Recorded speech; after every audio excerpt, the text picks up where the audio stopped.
What's up, Comicbook.com? BD here. Welcome back to our Halo recap interview session show, super exclusive. And this is Halo episode 5 breakdown time. And we have a special guest as we do every week. And right now I am joined by my new friend, Bentley Kalu. Bentley, how you doing, man? I'm good. What's up, Brandon? How you doing? I'm good, dude. Thank you for talking about Halo with me, dude. Big fan of all you Spartans out there. So I'm super excited to get to know Vanek a little bit. Thank you. Pleasure to be here, man. So first of all, Ben, I would start from the beginning. First time you put on the Mjolnir armor, you feel that Spartan energy. Is it just instantly like, is it almost like forced method acting? Are you just like, this is me, I'm this guy now? So you know what? I went down to FXBX, right? Okay. The fitting company in London, right? I put on the armor, and I literally just stood there.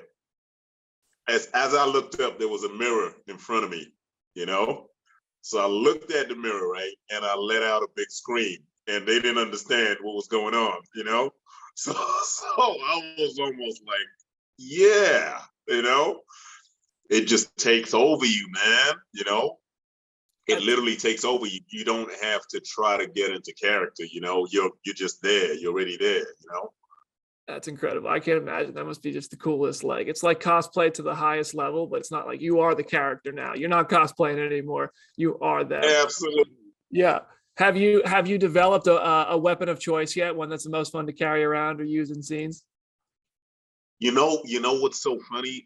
So the gun that I use, you know, the tactical, the gun that I use is actually, it's not very comfortable to hold, you know? Okay. So yeah.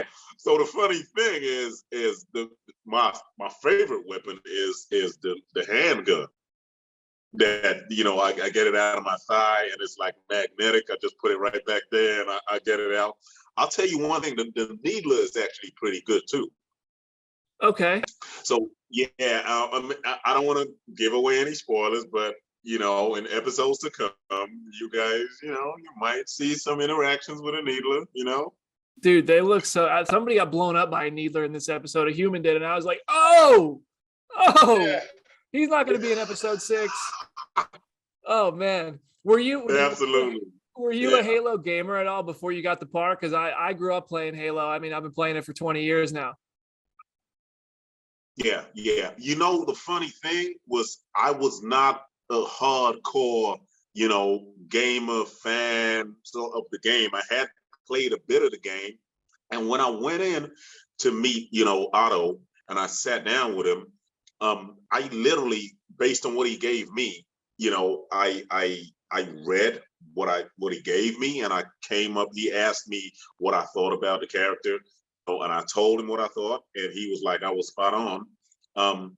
So after I actually got the role, I purposely did not, you know, get too much into the game before I actually went, you know, on set, because I didn't want to be influenced and maybe look at it, and I didn't want to be playing a caricature, you know, of what I thought a Spartan should be. I just wanted to, this character, the good thing about him is he's brand new.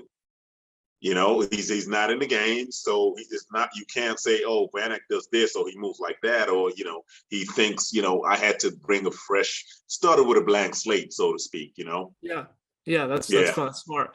What so I want to know what Vanek is thinking when these other Spartans are acting like humans, when they're thinking for themselves and asking questions, and he's taking a second to pause. But you know, what does that mean? What does that do to the dynamic between them? Is he getting a little suspicious? Yeah, that, you know, that's actually a very good question.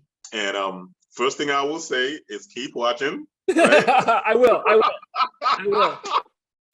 But definitely there's something brewing beneath the surface, if you know what I mean.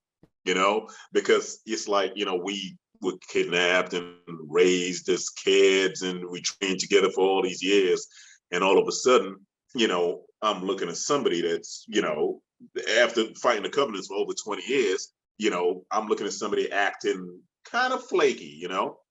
And Vanek is he's the traditional Spartan. He never questions anything. He believes so much in the whole ideal of the Spartan and the Master Chief, and he believes in the hierarchy as well, So if anybody's gonna be really teed off by the Spartan acting human, it's gonna be him more than anybody else. But all I gotta say with that is just keep watching, brother. Hey, I'll be watching. I'll be every week. I'm tuned in. Paramount Plus is where you find it. How familiar do they give you? I know some characters in this Spartan group, we're getting tastes of their backstory before they had their kind of mind under the control of Halsey and the Spartan program. Did they give you a good like a dump of Vanek's story before this Spartan life at all? Yeah. Well, yeah. I did have something, and it's very helpful, to have something to bounce, to spring off from, before you get into, the character or any scene. So I did have that. I had that it was literally at the back of my mind, subconsciously. It was in my subconscious as I was making my decisions and how I want to approach certain situations. So yeah, I did have that. And whatever was missing, I made up myself. Spot, there you go. You got to fill in the blanks. So got to give yourself something to work with. Yeah. Now, episode to work off, right? Yeah. This episode had the best action sequence since the premiere. That battlefield was chaos. It was awesome to watch. I mean, as a gamer, it was awesome. As a fan of the show, it was awesome. You guys killed it over there. I want to hear about your experience making that. I know a lot of the aliens aren't really there. Is it stuntmen? Are you? How much of that are you guys really shooting? How much of it is practical? Well, a lot of it, believe it or not, a lot of it. And I think what happened with season 1 is they literally had made a conscious decision not to go too, heavy on the CG, so to speak. That we did a lot of the stuff. But I gotta say, and I gotta take a moment to thank the stunt team, because they were the backbone, like moral support, everything, because what happened was each Spartan had like 2 or 3 stunt doubles.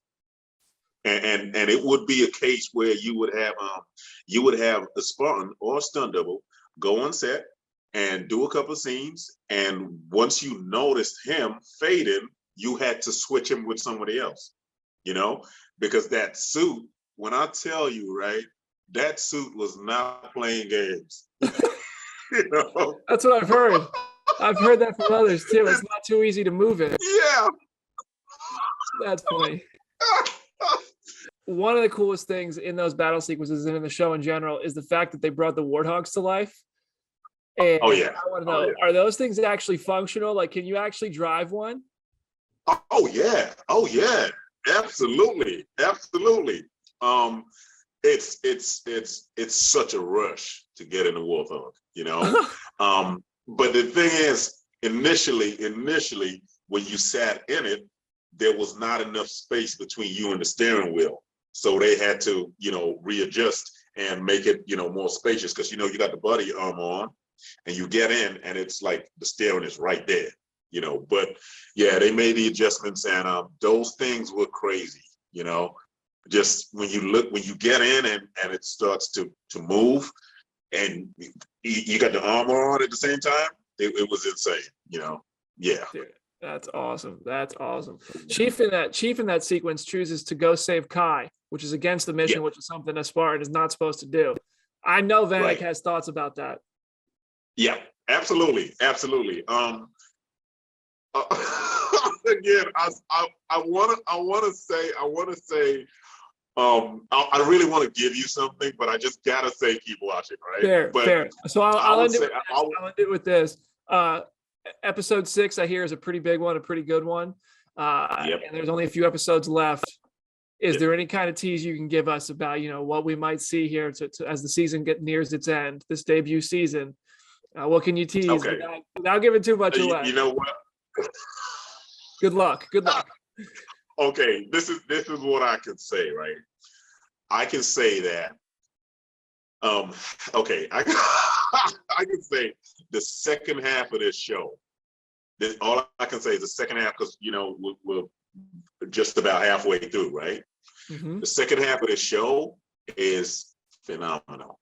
Oh, okay.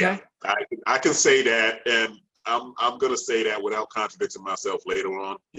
It just gets to a climax, and by the time the season is over, I think fans will be pleasantly surprised. Because we work for the fans. The fans are the boss.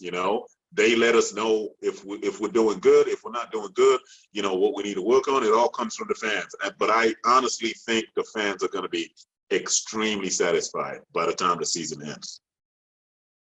I'm fired up. I wish I could watch it all right now. Dude, congratulations on being part of it. Congrats on being a great part of it. Thank you so much for talking with me this week. And I hope to catch up down the road. I can't wait to see what you guys have coming up. Thank you, Brandon. I appreciate it, man. And thank you so much. And to all the fans, I love you.